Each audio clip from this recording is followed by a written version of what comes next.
Rimoi Khovel Music Magazine chuan akum somni pangana alo thengta a he hun hi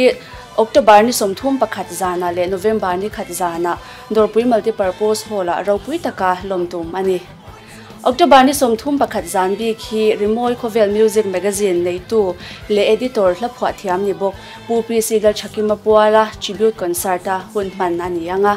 November ni khat zana hian kum sang hli achanga sang hli somni panga chunga Mizo zinga zai le Rimoi manga miming chate hena award le special award sem chwa ani yang he hun min lo man pui tur hian Mizoram mipui te in zawai in kan som cheu when a helaya kan press conference a local zong vai in chibai ka bu ka tu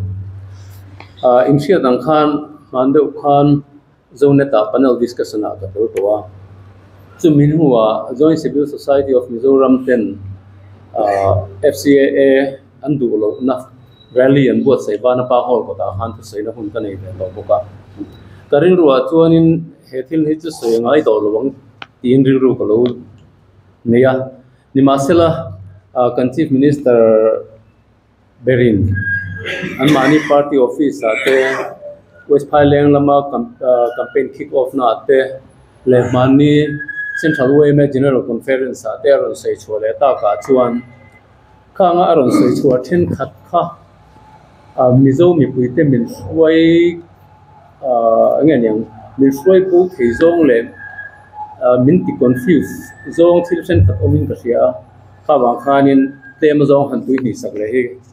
a thain ka sia tiga garon eng lo ta ni e ta chon he dana kan soi le soi nu adan kha chu soi ril wak ka tung to lo kan febek tong nang ni pon na copy de pin ni karing to a helaya kan du lo lai bera kai kwang kan ti lai kha chu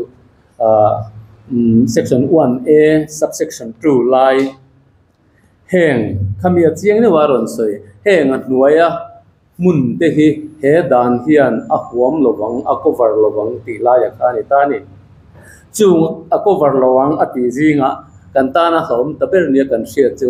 international border atanga kilometer za huam chin ti kha khamilai chung kha a huam don lo ni ke ti kha bana pa hol ko ta ka seina po ti chuan khamilai chung kha alo huam don lo ni tak sia chuan he mi FCA rules le guidelines and the vet thian a huam lo na chung kha engwangin nge cover ve khalai very tricky question om the ni kan sei china kha entinan ka ti thin chu kho pakha thian ram ngo nei ta se a chim le marlawa sarkar hian he ram ngo en dan tu hi isiam thang u ti sakse ti chuan adan sema chuan ma se he dan hian chim lam ram ngo hi a huam ve lo wang ti sakta se hemi chim lam ram ngo en kol dan tu chu sarkarin adu dan angin ron siamang adu dan na siam turani ti khan da ta se amang an thau du to ma kho mi te tan kha chuan thunei nan nei to lo ma kho mi te khan chu thilom dan alo ni ta dana hian entinan o kan thona thinanga te dan hi kan khoi nema loophole se tam em na thinana India rama kan dan tam tapo hi loophole sa tama wangin nge misual kan hanman nge te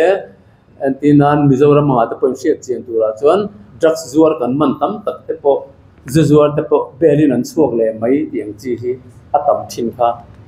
in shefek nga chu achan chu dan sami ten kha dana alu pols fam kim lo na lai pi ruk thei na lai ang chi an ron dap mu thin wangani ti chuan he dan hi kan hu dana chon khatiang lu pols na sata ko om thei na khani na lang ta tak mai ni heti alan dan maya chuan khami 100 kilometers international border ta 100 kilometers tuam chin chung kha to central thu ni nave central thu ni mai ni om yan alang tat mai ni ti chuan helai te hi rilruwa kan suang tu ana enga tinge tun kan sarkar hian tun lai restricted tender blanket approval a pek ang mai hian he dan alo adopt hian central sarkar hi Mizoram du ti theina blanket approval kan pe ve ta ni em hei hi uluk tak le ngun takina tu te pon ngai tu tlang mu ti hi kan han sei du boka tin he dan siam chung changa hianin kan siam khan central again state in today na sang tak kan ne ani ti kha an soi fo maya hei hi a rules ka hu ve chuani ta forest office tanga kalak chua ka ti ani kan en ve ngar thina he ka thai kwa na samaya state thu nei na om apek na om re hi ama mi ai khana om na hi alang lo reng mai ani chu ai chuan heng reng a hian central so I have rules in aron so to approval of central government the central government may by order specify the central government may issue direction the effect in Bemaro international board directanga nia mania central way me conference sakordaya khan kan chief minister zon takhan central international board director kilometer zati po kilometer soma an chuatat maya tin khami kilometer zawam chung area infrastructure security related infrastructure tin nana 10 hectares tipo khamin soi po saka heng te hi chu naxal area LWE kan tia again left wing extremist affected area kan ti khanga man chau turang khana ron soi tamaya ma se khulaya man tu chu specific te dina dana hian chuang thawa khang naxal affected LWE area chung kan tia chuan hectare nga aya tamlo dina da thumani ma se ke ni area ho ajan hectare so ti khacheng takin ma Mizoram hi kan hriat da nan chuan mirsak ho kan hante tira ka hriat da na chuan azaw lai ber hi kilometer za som parut ani ko thang le ko chaga tanga kilometer za ron chho chuan rin ai takin min khu ne ang alang reng mai ni FCAA hian engeni national security le strategic importance chuan ram le nge chuan lam le man ru ma the mangin north east minority state te hi min pal daran tumna ni em ti hi rilru alian du le mayane manipur le ladakh an soi sakdan tuna kan central sarkar lai manipur le ladakh anti du dan en hian thamuang ta kom hi har khop mai national security the strategic importance the hi chu police officer team kan nia security related thil hanti poimo dan le khami chuan lam le mathia mandan hi chu ka shave to kin ka sia security lab englo lam te hian he kan mathe perren shin thil kan ti dona India Rama president prime minister local don set aizol khopuin kan top na satdan kan sia nundan phung zong kan ti to peka kong zong kan cleara ka security related action kan lag dan ani chung te choni ta ma se khatianga hlau thon na kan nei ru ka kan umlai khan kan chief minister per chuan thamon pui tha ka ti dan then khatte ron soiri ka fo maya heng te hi engen ni an en ve thok taila BFR Bengal Eastern Frontier Regulation Act kan ti sang khadire somsari pathum te Forest Right Act kan ti sang ni paruk te hi engen ni minor acts kan ti zinga bian ni ta heng te hi chu parliament hian olsam takin simple majority in asiamin ati danglam zung theiani ti ko kan sia kha chutiang chia chuan tuna Forest Conservation Amendment Act kan ti po hi opposition te telme lovin Rajya Sabha te thei chuan BJP kai hruai NDA kan MNF unau te pon tel ve na ngei sarkar ani kha anni hian an ron pass chhota ni ti chuan a dot lian soi chu 7 schedule entry 18 le 23 ha aron soi le ta adik 7 schedule mi hi state in ke mani in rail bol na kan state chunga dan kan lo siam ve theina te chon ni meu mai state union list oma state list oma concurrent list om le ni kan hriat kha ma se thil pakhat kan hriat tu chu state ina kan dan kan lo siam ve state act le central act hi a in kal ani chuan central act ding ko zo tu ra da ani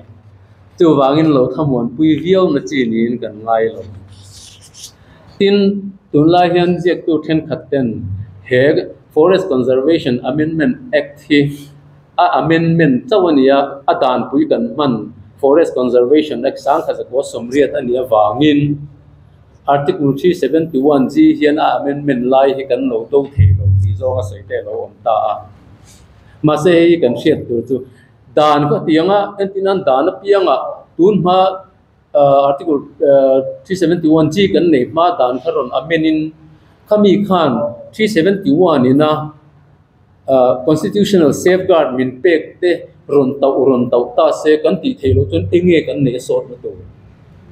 371 G hi chuan chuanin he kan kon khatiang dan amendment po ni se a section po ni se a subsection po ni se 371 G a constitutional safeguard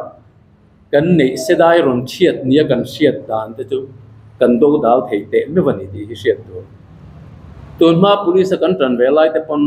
IPC te le heng pokso dana te po hian section 10 khat te chu heng hi chu 371 G invoke a en non ve chi an yengem le ti te po kan lo nei ve thi na ni ti chuan kan CM zom takina asoi war le em chu sang kha zakwa somriat FCA khami athatok lo hi an min hum tok lo ti awanga tien government ten petition an the lua Supreme Court ruling sang kha zakwa sompo parkaron so khani ta ma se khami tien government rule saron chuaka khami a kantan anok zia asoina lam zong kan threka ma se khami nu po khana ni le Mizoram a hian tu lo nei tu ne forest clearance din lai to tu huan le tenge in ti thei to lo min ti sak to development na engzange kan local pui to kan in zo ta na ngai tat a boi thak lai ber tu tien government ruling nok zia le athat lo zia a soi lai khan BEFR le FRA kan ti kha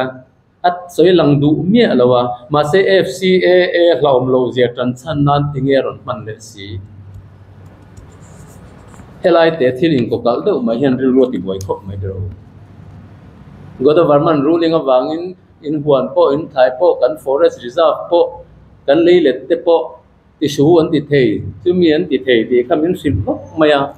ma se FCA ron omta knuwa khatianga kilometer za thung min huam vek to central in thua nei to kan ti la ya khan BFR te FRX te aron soi rile loi si khato ati mak ka ti ve khop mai kan siam khan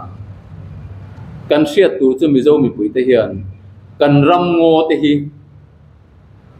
kan tel lo hian an himin an thang duang thei ema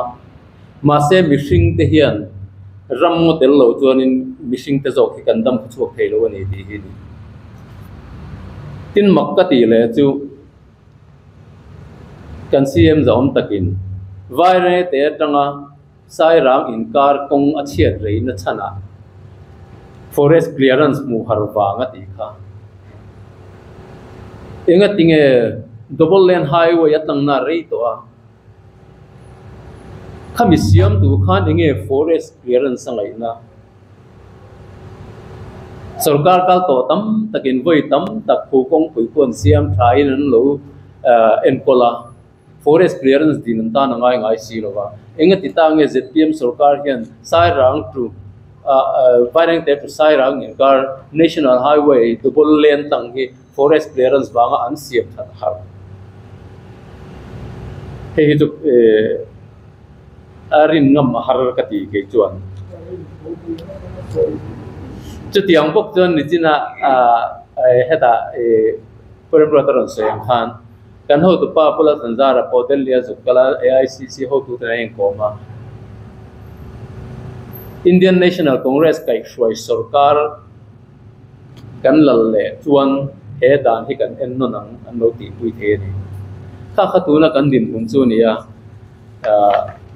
Mizo mi pui te hi kan chief minister zom takin satorda yang en nang khan kan thalai te pon thil hi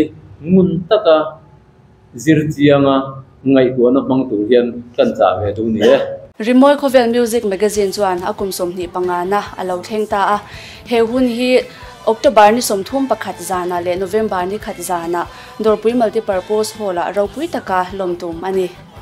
October ni somthum pakhat zan bi khi Rimoi Khovel Music Magazine neitu le editor la phwa thiam ni bok pupi sigal chakima puala tribute concert a hunman ani anga November ni khat zana hian kum sang hli achanga sang hi somni panga chunga Mizo zinga zai le Rimoi manga miming chate hena award le special award sem chwa ani yang he hun min lo man pui tur hian Mizoram mipui te in zawai in kan som che u